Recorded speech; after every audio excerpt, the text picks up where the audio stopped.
बाबा जी और हुजूर जी की प्यारी साध संगत जी, राधा स्वामी जी। संगत जी, ये साखी मात्र एक सांसारिक प्रसंग नहीं है, बल्कि यह जीवात्मा और मन के गहन आध्यात्मिक संघर्ष का दर्पण है। हुजूर महाराज फरमाते हैं कि इंसान का जीवन एक व्यापार की तरह है, जहां धन हमारी सांसें और खजाना वह नामदान की पूंजी है जो सतगुरु ने हमें बख्शी है। साखी में सेठ की अपने पुत्र को दी गई शिक्षा दरअसल एक पूर्ण सतगुरु की अपने शिष्य को दी गई वह चेतावनी है, जिसमें वे कहते हैं कि संसार एक गुजरता साया है, अर्थात यह माया का देश नाशवान है। यहाँ की संपत्ति, मान मर्यादा और संबंध सब स्वप्न के समान हैं। जो अज्ञानी जीव इस मिथ्या जगत के लोभ में पड़कर अपने पिता यानी परमेश्वर की वसीयत यानी नाम की कमाई को भुला देते हैं, उन्हें संगीत की तरह दर दर की ठोकरें खानी पड़ती हैं। संगत जी, संतों का मार्ग सिखाता है कि जो जीव अपने सतगुरु की नसीहत को हृदय में धारण कर लेते हैं और संसार की चकाचौंध के बदले अपनी रूहानी पवित्रता को चुनते हैं, वही असली ताजिर या सफल व्यापारी हैं। यह साखी हमें याद दिलाती है कि काल का देश बड़ा ही कुटिल है। इसीलिए हमें हर कदम पर विवेक का दीपक जलाना चाहिए और यह समझना चाहिए कि सेवा, सिमरन और दीनता ही वह असली खजाना है जिसे न चोर लूट सकता है और न ही समय नष्ट कर सकता है। अंततः जैसे संगीत को उसके पिता के मित्र ने सही मार्ग दिखाया, वैसे ही सद्गुरु ही वह सच्चे मित्र हैं जो हमारी सोई हुई आत्मा को जगाकर उसे असली घर का रास्ता दिखाते हैं। आइए सुनते हैं यह ज्ञानवर्धक रूहानी साखी। संगत जी, पुराने समय की बात है। एक धनी सेठ था जिसका केवल एक ही पुत्र था, जिसका नाम संगीत था। सेठ अपने पुत्र से बहुत प्रेम करता था और उसे हमेशा सिखाता रहता था कि धन एक ढलती हुई छाया है और समय का कोई भरोसा नहीं। आज हंसाता है तो कल रुला भी सकता है। जब संगीत युवा हुआ और उसके विवाह का समय आया तो सेठ ने उसे बुलाकर कहा कि पुत्र, जब तुम विवाह करो तो प्रथम रात्रि अपनी वधू से एक प्रश्न अवश्य पूछना कि एक सिक्का कब दो सिक्कों से अधिक मूल्यवान होता है।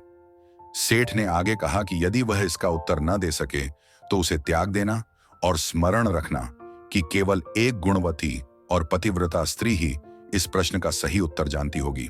संगीत ने अपने पिता की सीख को हृदय में बसा लिया। संगीत ने पड़ोस की एक कन्या से सगाई की और विवाह की प्रथम रात्रि उससे वही प्रश्न पूछा।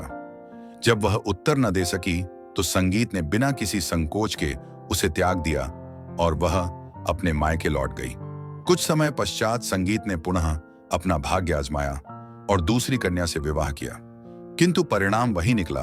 जब वह भी प्रश्न का उत्तर न दे सकी तो उसे भी त्याग दिया गया और वह भी अपने घर चली गई। एक दिन संगीत अपनी दुकान पर बैठा था कि एक सुंदर स्त्री अंदर आई। उसकी आंखों में चतुराई की चमक थी। संगीत उसकी सुंदरता से प्रभावित हो गया और उससे उसका नाम पूछा। उस स्त्री ने कहा कि मेरा नाम सुमित्रा है। सुमित्रा प्रायः उसकी दुकान पर आने लगी और संगीत धीरे धीरे उसके मोहपाश में फंसता चला गया। उसका मन पूरी तरह सुमित्रा की ओर झुक गया। अंततः संगीत ने सोचा कि मैं इसी से विवाह करूंगा और पिता का प्रश्न नहीं पूछूंगा। उसने सोचा कि सभी स्त्रियां एक समान होती हैं और ईश्वर जो चाहता है वही होता है। संगीत ने सुमित्रा से विवाह कर लिया और अपने पिता के वचन की अनदेखी कर दी। किंतु जब बाद में उसने प्रश्न पूछा तो सुमित्रा भी उत्तर न दे सकी और संगीत बहुत निराश हो गया। जब सेठ ने अपने पुत्र से पूछा कि उसकी वधू ने प्रश्न का क्या उत्तर दिया तो संगीत ने सत्य छुपा लिया और झूठ बोल दिया। सेठ पुत्र के विवाह से प्रसन्न रहा। उसे ज्ञान नहीं था कि आगे क्या होने वाला है। एक दिन संगीत बाजार गया तो सेठ ने बहू को बुलाया और कहा कि मैं तुम्हें ऐसी वस्तु दिखाऊंगा जिसकी तुम कल्पना भी नहीं कर सकती। वह उसे घर के एक गुप्त मार्ग में ले गया और दीवार से पत्थर हटाकर स्वर्ण और आभूषणों से भरा खजाना दिखा दिया। सुमित्रा खजाना देखकर चकित रह गई। सेठ ने उससे कहा कि यह खजाना मैंने संगीत के लिए संचित किया है, किंतु मुझे भय है कि मेरी मृत्यु के पश्चात वह इसे नष्ट कर देगा। मेरा पुत्र लाड़ प्यार में पला है, इसलिए यह रहस्य केवल हमारे मध्य रहेगा। सेठ ने सुमित्रा से कहा कि उसे केवल उसी समय धन देना जब उसे अत्यंत आवश्यकता हो। मुझे तुम्हारी बुद्धिमत्ता पर विश्वास है, क्योंकि कौन जानता है समय क्या करवट ले। सुमित्रा ने हर्ष के साथ वचन दिया कि वह उसके पुत्र की निष्ठावान रहेगी, किंतु सुमित्रा के हृदय में लोभ का बीज बोया जा चुका था।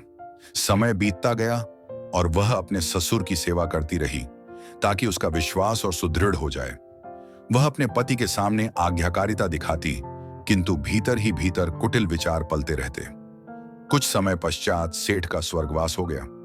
अब सुमित्रा ने अपना वास्तविक रूप दिखाना आरंभ कर दिया।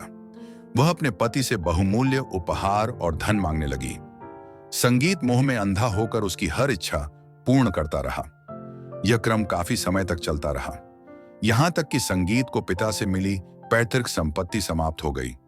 जब सुमित्रा ने देखा कि उसके पति के पास धन नहीं रहा, तब भी उसने खजाने का रहस्य प्रकट नहीं किया और उसे अपने हृदय में दबाकर रखा।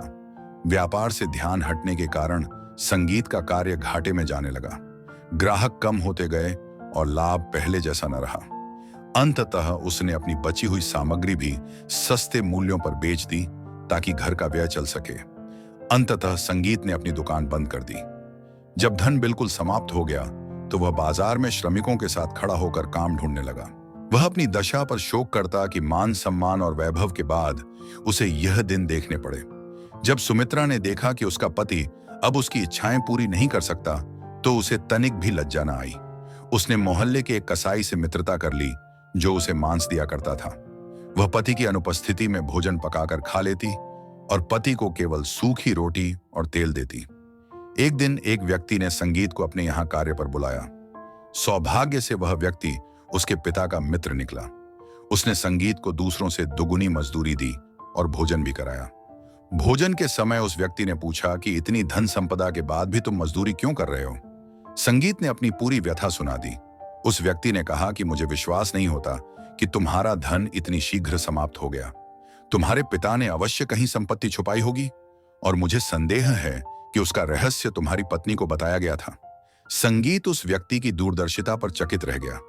फिर उसे स्मरण आया कि उसकी पत्नी प्रश्न का उत्तर नहीं जानती थी और उसी ने उसके पिता के साथ छल किया था। उसे इस बात का बहुत पश्चाताप हुआ और उसने पिता के मित्र से परामर्श मांगा कि अब क्या किया जाए। पिता के मित्र ने संगीत को एक युक्ति बताई और कहा कि अपनी पत्नी के सामने ऐसा प्रदर्शित करो कि तुम्हें अपने पिता के छुपाए हुए खजाने के बारे में कुछ भी झात नहीं है, ताकि वह सतर्क न हो जाए। फिर मैं तुम्हें आगे की विधि बताऊंगा। संगीत घर पहुंचा और अपनी पत्नी से कहा कि अब उसके पास धन नहीं बचा है। वह यह घर बेचने वाला है और एक छोटा सा घर खरीदेगा। उसने कहा कि तुम कुछ दिन अपने माता पिता के घर चली जाओ जब तक नया घर तैयार हो जाए। सुमित्रा यह सुनकर प्रसन्नता से मुस्कुरा उठी। उसे लगा कि सेठ का घर और उसमें छुपा खजाना अब शीघ्र ही उसी का होने वाला है। उसने अपना सामान समेटा और अपने मायके चली गई। सुमित्रा के जाते ही संगीत ने पूरे घर में खजाने की खोज आरंभ कर दी, किंतु उसे कहीं कुछ नहीं मिला। उसने मन में सोचा कि हर स्थान देख लिया है, अब केवल एक ही स्थान शेष है। वह एक दीपक जलाकर घर के गुप्त मार्ग में उतरा और वहां खोजने लगा। अकस्मात उसने देखा कि दीवार में से एक चूहा बाहर निकल रहा है। जब संगीत ने चूहे पर लाठी मारी तो दीवार से एक पत्थर गिर पड़ा और उसके पीछे से स्वर्ण की चमक दिखाई दी। तब उसे विश्वास हो गया कि यही उसके पिता का छुपाया हुआ खजाना है और वह अपने पिता की स्मृति में रो पड़ा। उसने सारा स्वर्ण और रत्न निकाल लिए और उनके स्थान पर कचरा भर दिया, फिर पत्थर को वापस अपनी जगह पर जमा दिया। इसके बाद वह तुरंत अपने पिता के मित्र के पास गया और सारी बात बता दी। पिता का मित्र हंस पड़ा और बोला कि जब तुम्हारी पत्नी अपना हाथ उस गड्ढे में डालेगी तो उसे बहुत ही विचित्र और आश्चर्यजनक उपहार मिलेगा। अगले दिन संगीत ने एक दलाल से कह दिया कि वह उसके घर की नीलामी की घोषणा कर दे। नीलामी आरंभ होते ही बहुत से लोग एकत्र हो गए, जिनमें पड़ोस का कसाई भी सम्मिलित था, जो बार बार मूल्य बढ़ाकर बोली लगा रहा था। अंततः घर उसी कसाई को मिल गया और संगीत ने उससे धन लेकर कुंजी दे दी। पिता का मित्र संगीत के साथ ही खड़ा था।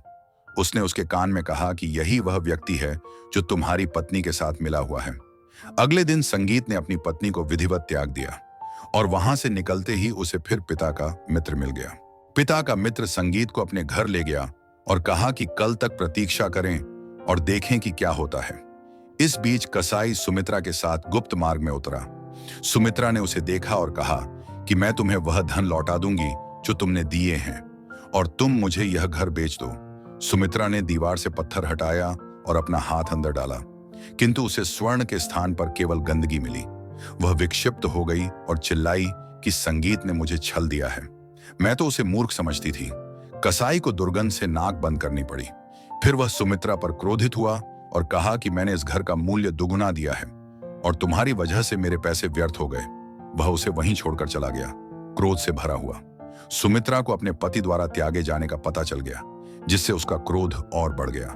अब वह सब कुछ खो चुकी थी और कसाई भी अब उसे देखना नहीं चाहता था। वह सोचने लगी, मैंने अपने आप के साथ क्या किया है। सुमित्रा सोचती रही, मैं तो उत्तम जीवन जी रही थी, किंतु मेरे लोभ ने मुझे अंधा कर दिया। वह सारी रात रोती रही और स्वयं को कोसती रही। अगले दिन संगीत अपने पिता के घर गया और देखा कि द्वार खुला है।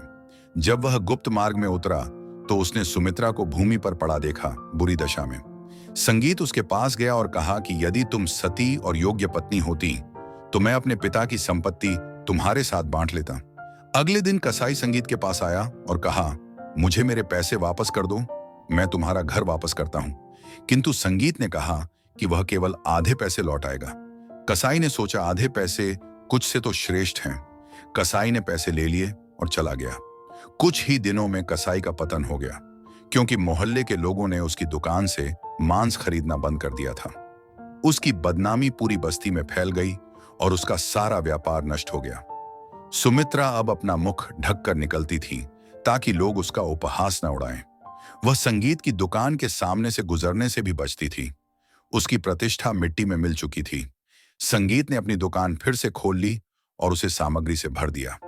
यह सब कसाई के धन के कारण संभव हुआ। पिता के मित्र के साथ उसकी मित्रता प्रगाढ़ हो गई। संगीत और उसके पिता के मित्र दोनों बहुत धनी हो गए, किंतु संगीत विवाह करने से मना करता रहा। उसे अपनी पहली पत्नी सुमित्रा का विश्वासघात स्मरण था। एक दिन संगीत अपने पिता के मित्र के घर गया। मित्र ने उसका स्वागत किया और अपनी पुत्री से कहा कि वह उनके लिए जलपान ले आए। उसकी पुत्री बहुत सुंदर थी और उसका नाम सुलोचना था। जब वह अंदर आई तो लज्जा के कारण उसके हाथ से पात्र गिर गया। वह लज्जित हो गई। संगीत ने उसे देखा और दया भाव से कहा, कोई बात नहीं, ऐसा समझो कि मैंने ग्रहण कर लिया है। सुलोचना ने शर्माते हुए मुस्कुराया। उसकी आंखों में मर्यादा थी जो संगीत को बहुत भाई। जब सुलोचना चली गई तो संगीत ने अपने मित्र से उसके बारे में पूछा। मित्र ने बताया, यह मेरी इकलौती पुत्री है, मैंने इसे अच्छे संस्कारों और मूल्यों पर पाला है। संगीत यह सुनकर प्रसन्न हुआ। उसने सुलोचना को आजमाने का निर्णय किया। अगली सुबह वह मार्ग में उसका प्रतीक्षा करने लगा। जब उसने सुलोचना को आते देखा तो उसने जेब से एक कीमती स्वर्ण का हार गिरा दिया और स्वयं एक वृक्ष के पीछे छिप गया। जब सुलोचना ने हार देखा तो वह झुकी और उसे उठाया।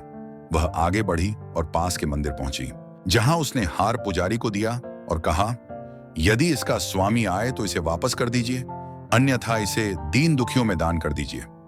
संगीत यह सब देख रहा था और सुलोचना के गुणों से बहुत प्रभावित हुआ।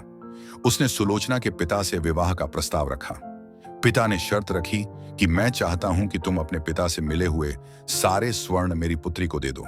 संगीत ने बिना सोचे समझे कहा कि सुलोचना के लिए कुछ भी बहुमूल्य नहीं है। पिता हंसे और कहा, मैं केवल यह देखना चाहता था कि तुम उसे कितना महत्व देते हो। विवाह की रात संगीत ने अपनी वधू से वही प्रश्न पूछा, एक सिक्का कब 2 सिक्कों से अधिक होता है? सुलोचना ने मुस्कुराते हुए उत्तर दिया, जब वह परिश्रम और ईमानदारी की कमाई हो और आप उसे परोपकार में लगाएं। संगीत मुस्कुराया और कहा, ईश्वर की कृपा है कि अंत में मुझे तुम मिली। संगीत और सुलोचना सुख चैन से रहने लगे। संगीत बड़े व्यापारियों में सम्मिलित हो गया और उसने समझ लिया कि उसके पिता की सीख स्वर्ण से भी अधिक मूल्यवान थी। संगत जी, इस साखी का अंत हमें जीवन के उस परम सत्य की ओर ले जाता है जिसे हुजूर महाराज और सावन शाह जी महाराज हमेशा समझाते आए हैं। संगत जी, जैसे संगीत के पिता ने उसे चेतावनी दी थी कि दौलत एक ढलती छाया है, वैसे ही हमारे सद्गुरु हमें आगाह करते हैं कि यह संसार केवल कर्मों का खेल है।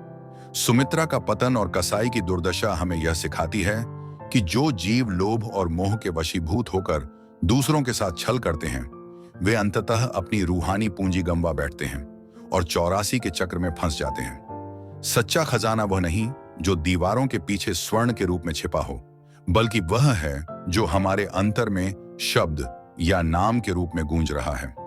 सुलोचना का चरित्र उस विवेक का प्रतीक है जो केवल हलाल की कमाई और परमार्थ को ही सर्वोपरि मानता है।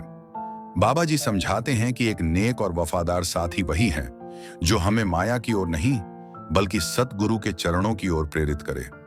जिस प्रकार संगीत को अंत में अपनी भूल का एहसास हुआ और उसे सच्चा सुख मिला, उसी प्रकार जब हम भी मन की चतुराई को छोड़कर सतगुरु की मौज में रहना सीख जाते हैं, तो हमारी आत्मा को असली शांति प्राप्त होती है।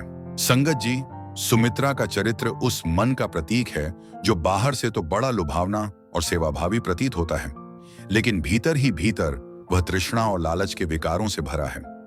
जब तक जीव इस मन के चंगुल में फंसा रहता है, वह अपनी रूहानी दौलत को काल और कर्म के हाथों बेच देता है। प्रश्न, एक सिक्का दो से भारी कब होता है, का आध्यात्मिक गूढ़ अर्थ यह है कि हलाल की कमाई या नेक राह पर खर्च किया गया एक अंश भी उस बेहिसाब धन से श्रेष्ठ है जो अधर्म और माया के मोह से एकत्रित किया गया हो। जिस प्रकार संगीत ने अंत में सुलोचना के रूप में एक गुणवती स्त्री को पाया, उसी प्रकार जब शिष्य अपने अंतर में विवेक और भक्ति को जागृत करता है, तभी उसे उस सच्चे नाम का भेद मिलता है जो कभी खत्म नहीं होता। अंत में यह साखी हमें याद दिलाती है कि काल के इस देश में नेक कमाई और सत्संग ही हमारे साथ जाने वाले असली मित्र हैं। आइए हम भी अपने जीवन में सुलोचना जैसी पवित्रता और अपने सद्गुरु के प्रति अटूट विश्वास धारण करें, ताकि जब हमारे जीवन की शाम आए तो हम खाली हाथ नहीं बल्कि नाम की अनमोल दौलत के साथ विदा हों। संगत जी, साखी अच्छी लगी हो तो लाइक जरूर करना और कमेंट बॉक्स में राधा स्वामी जरूर लिखें। साथ ही यह भी बताना कि आप किस शहर से यह वीडियो देख रहे हैं। संगत जी, फिर मिलेंगे एक नई रूहानी साखी के साथ। तब तक के लिए राधा स्वामी जी।